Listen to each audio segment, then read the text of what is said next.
Hello my lovelies. So as promised, today we are making resin jewellery. I am still a learner in this, so you'll have to bear with me, but I am going to go through the process of what I've learned so far and how I've been making the few pieces that I have, and yeah, hopefully we can learn how to do this together. So as you can see, we have our table already set out. We have a protective sheet over the table. It's just a normal dust sheet. We have our moulds, our cups for mixing our different colours, our resin and our hardener, and over on this side over here we have our colorants and anything that we want to place in our mould. Now these moulds came with just a bog standard kit off of Amazon. They're nothing special, but they're great for practicing. I mean, they have already started to break a little bit, as you can see in this one. I don't know if you can see the hole in there, but yes, so they're not the best, but they're great for practicing. But I do have some new moulds that I'm very excited to play with today, that being number one. And then, as it was mentioned in my comments, that someone would like to see a planchette. So this one, I only received this the other day. I haven't used this yet and I'm very, very excited. And the first thing we're going to do is we're going to mix our resin. So we have our glass cast 1050, so it's 2 parts resin to 1 part hardener. That's our hardener. I actually do mine by weight, so I have my scales all covered in my cling film so I don't get any resin on them, and I have my little list of how much of each thing I use. Now I will say normally you're supposed to wear gloves, but I ran out, so I'm being naughty right now, but we'll pretend that isn't happening. So I'm going to do 100 grams of resin for now. And have our little lollipop sticks, and we're just going to mix our resin really, really well. You want to mix it for a good 5 minutes. So that's my base hardener, my base resin. So what I'm going to do is I'm actually going to split this into separate cups, ready for different colours, because I'm not going to need all of that as one solid colour. And I just guesstimate with this. So I've left a little bit in this one because, as you can see, I've already started this piece. It's already got part of the silicone in there, but I wanted to add a solid colour to the back, so I had to wait for that to harden completely, otherwise your colours would mix together and you would end up with just a mushy looking mess. So I use something called mica powders, and they're these little sachets, and they're very similar to nail varnish, like nail powders. And it's literally just a tiny little powder, and you scoop just a little bit up. You don't need a lot to get a really nice colour. And as you can see, it's come out this really beautiful rose goldy colour. So that I am just going to pour directly onto my already started piece. And then what we're going to do is we're going to take a lighter. You can use a heat gun, a normal lighter. I use one of these, and you're just going to run it over the top, and that gets rid of any air bubbles. So run that over the top, and then you let it dry. I usually leave my pieces for about 36 hours, depending on your general temperature in your home or wherever your workspace. It can take as little as 24, sometimes it can take 48, but it's just about experimenting. You don't want to, when you remove them from the mould, you don't want them to bend. So I find normally for me it's around about the 36-hour mark. So this I'm going to actually do 2 separate colours. Now there's this way I figured out of doing this is normally if I did this as I already had and another colour here and just poured them in, they're going to mix, and you're not going to end up with that ombre effect that you are looking for. So I find usually by mixing my colours and then leaving the colours in the cups for a good hour to 2 hours, letting it thicken up before pouring it, and your colours will stay more separate. Next we're going to use the new mould. I'm very, very excited about using this one, and this one I'm going to do a slightly different technique. So what I'm actually going to do is I'm going to take one of my paintbrushes, they're just bog standard paintbrushes, and I'm going to take one of my mica powders, and this one is Magic Purple, and what I'm actually going to do is I'm going to dust the design on the mould. So I'm gonna just dip it in lightly, you don't need a lot. And I'm just gonna brush the inside, try and get it as even as possible. Don't want any lumps of powder. Doesn't matter really if you get it on the outside of the mould, because that can all be taken off once it's set and stuff like that. As you can see, that's left a really beautiful purple colourant on there. What this will do is you'll have a really nice solid backing to your piece, but you'll have that really shiny colour at the front, which really shows off a lot of the detail in pieces like this.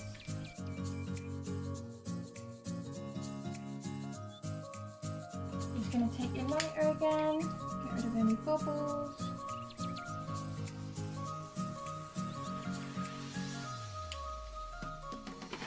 And slide it to the side. And then we have the complicated ones. So these ones we're actually going to do in ombre colours.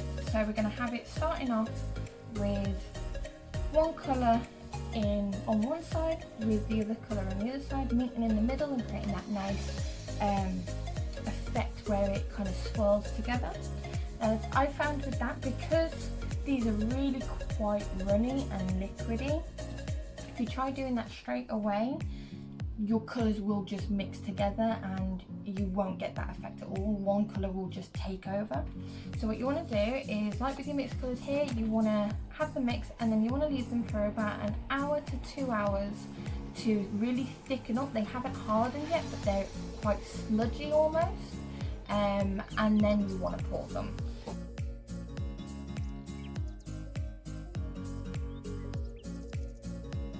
A little bit of clear left here, so I'm actually going to do just a little small piece with the clear. Now I've got lots of little things, lots of little I've got lettering, I've got beads, all sorts to put in some pieces, so I am going to show you one of them. Now again, this one is usually best if you let it set for a little while, because when it's running, your piece that goes in your mould can shift a little bit, but I'm just going to go ahead and do it anyway, and if it shifts, then you'll see what I mean.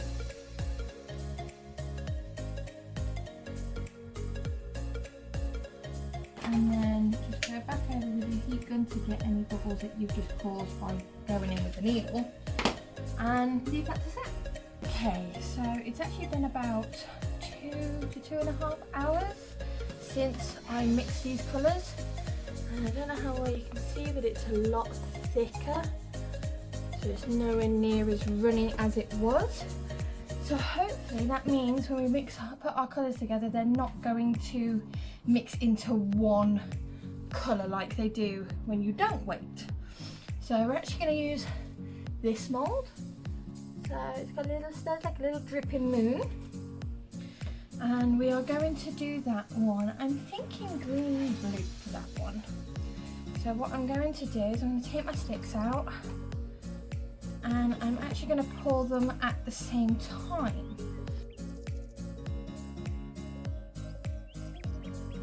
But I have to admit, those colours are staying together separate a lot better than they have on my previous attempt. So I'm actually going to take a needle, and I'm actually just going to try and spin them around slightly just to get that nice little swirly effect.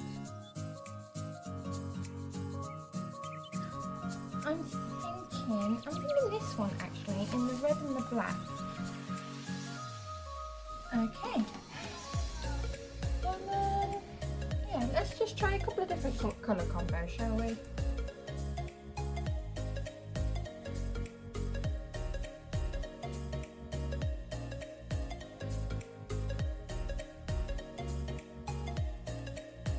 So I think while we're at it, and while I've got some of these excess colours left, I'm actually going to do an experiment with some of the glitters I have.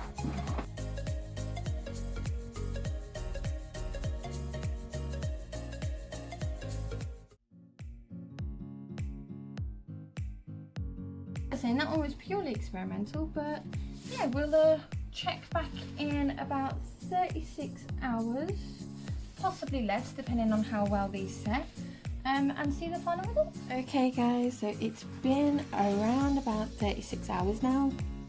I probably could have demolded these a little bit sooner due to how warm it's been over the past couple of days, but I really wanted to make sure that these came out as good as possible. So I think they're pretty much ready to be demolded, so let's go.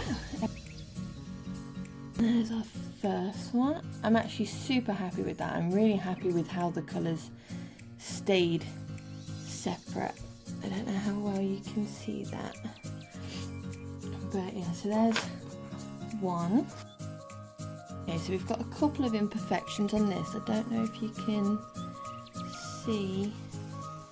Try and get the camera to focus a little bit better. No, I don't think I'm going to be able to get that to show properly, but there's a space, little gaps here where I'm guessing there were air bubbles hidden in the mould that I just didn't. I think you can see it a little bit better like that.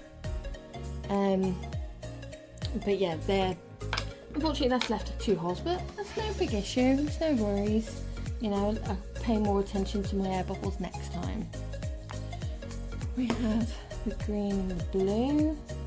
That one's excellent, actually, no holes. There is a slight lip on this one where I haven't filled it evenly, but that's okay because that will get sanded and then polished. So that's not too much of a worry, but they're solid. I mean, when you try and bend them, they don't bend like at all. If there's any bend in them, then they're still slightly too soft. Oh, excellent, that came out beautifully. I mean, this is the wonderful thing about glass cast, is that it dries so clear. Like, that is crystal clear through that glass there. Like, it's brilliant. So if you ever want any just clear pieces, it's amazing for that. I'm actually really happy with that. Really happy with that. Actually, I don't even think that needs any sanding. Those corners feel lovely. Spread through really evenly. It doesn't look splotchy or anything like that. So I'm really happy with that. And the blue hasn't actually mixed as well through the colouring as the green did, but it's okay. It's okay. Yeah, again, air bubbles. I think that's the struggle with doing such solid colours, is sometimes it's actually really hard to see if there's any air bubbles laying on the bottom, and I don't know if you can just about see those little holes, and that's where those little bubbles were.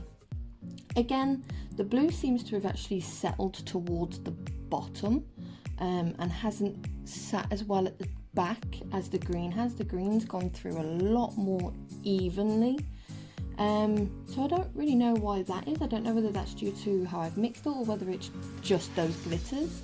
I'll have to have a little bit of a play and experiment, but yeah, okay, no problem. I'm happy with that. That's lovely. There is a slight little hole there, but that's no problem because I'll probably sand these edges down so they're curved. It's all nice and rounded. But those colours have stayed separate really well. Really well. Again, those colours have stayed separate, lovely. So with these ones, they do have slight lips on where they've come slightly up the edge and they haven't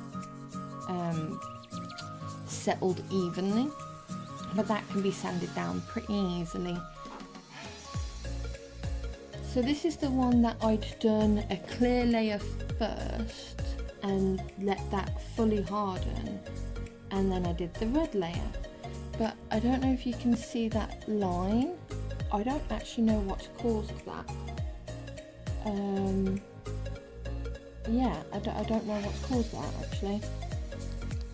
It's really weird. It's almost like there's a chunk missing. That's disappointing because I mean, I quite liked the rest of it. What a shame. I'll have to try and figure out what's caused that, but at the minute I don't know. And it's a shame because I love that little glittery effect it gives. But never mind. You'll see there is slight overhang on here. That will sand off super easy, so you'll end up with that nice smooth. That's just where I've slightly over poured. Yeah, it could have been better. Not 100%, but I'm happy with how the colours came out. I think the imperfections in it are due to my own still lack of skill. So that's not too big of an issue. Wow. Okay, so that's our planchette. So there's definitely some sanding that just needs doing along the edges just to smooth that out. But you'll notice, I mean, that powder doesn't come off. Like, even though I brushed it onto the inside of the mold, it doesn't come off. It sticks into that resin. Doesn't seem to be any imperfections due to holes other than on that slight lip where it will be sanded anyway. And I really quite like the effect at the back. I don't know how well the camera picks it up, but it's almost like a black smoke is the best way I can describe it, which I really like. And yeah, I actually really quite like that. I love that effect, that shine. So there's definitely some sanding that needs doing on it to make it perfect. But no, I really like that. I really like that. I'm really quite happy with that. But yeah, I'm pretty happy with it. So yeah, thank you for joining me on this little journey. I will be hopefully doing more of these videos. If you guys enjoyed this and want to see more and see what else I can create with them and see how much better I can make them, then yeah, I will definitely be doing more of these videos. And yeah, I hope you enjoyed, and thank you for coming along on this journey with me. But yeah, if you liked this, please hit that like button. You know the deal. If you're not already, please hit that subscribe button. And if you want to be notified on when I do post, then please hit that little bell icon and you'll get a lovely little notification informing you of my new content. But yeah, so I'll leave it there. Thank you guys, and I will see you next time.